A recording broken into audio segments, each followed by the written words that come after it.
ሶ ጋይስ እንዴት ናችሁ? ዛሬ የምነግራችሁ ፎሬክስ ትሬዲንግ ለምን እንደጀመርኩ ነው።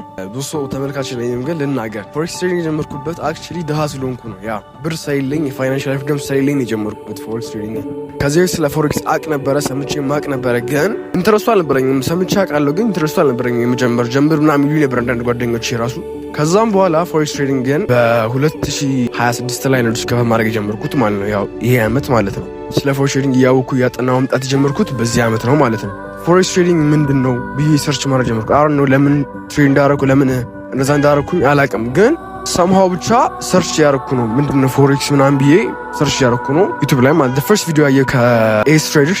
ከዛን ላይክ ምንም ከዛም በኋላ ኢንተረስት ስላልሰጠኝ ፎሬክስ ትሬዲንግን አንድ ወር ምናምን እንደዚህ ዝም ብዬ ስለ ፎሬክስ ምናምን እያየሁ አቃጠልኩ ማለት ነው። ከዛም በኋላ ስለ ፎሬክስ በደንብ ማወቅ የጀመርኩትና ፍላጎት ያደረብኝ አሁን ነው ለምን ሰርች እንዳደረኩ ራሱ አላውቅም።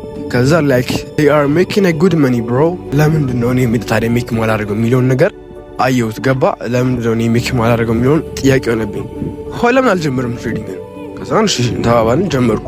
ወደ 4 ወር ምናምን ለርኒንግ ፌዝ ላይ ነበርኩ። በጣም ስለ ፎሬክስ ምንነት እንዴት ነው የሚሰራው አክቹሊ እንዴት ነው ፈንክሽን የሚያደርገው የሚለውን ነገር እያየሁ ነበር፣ እየጠየቅኩ ነበር ስማሪ ነበረው እና ፎር 4 ወር ወደ 5 ወር ፎሬክስ ትሬዲንግ ላይ እንደዛ አሳለፍኩኝ። ፎሬክስ ትሬዲንግ ለማር እየሞከርኩ ማለት ነው። ከዛም በኋላ 5 ወር ካሳለፍኩ በኋላ ትሬዲንግ ላይ ወደ ሪል መምጣት ጀመርኩ ማለት ነው። ሪል አካውንት ላይ እና ዲሞ አካውንት ላይ ትሬድ ማድረግ ጀመርኩ ማለት ነው።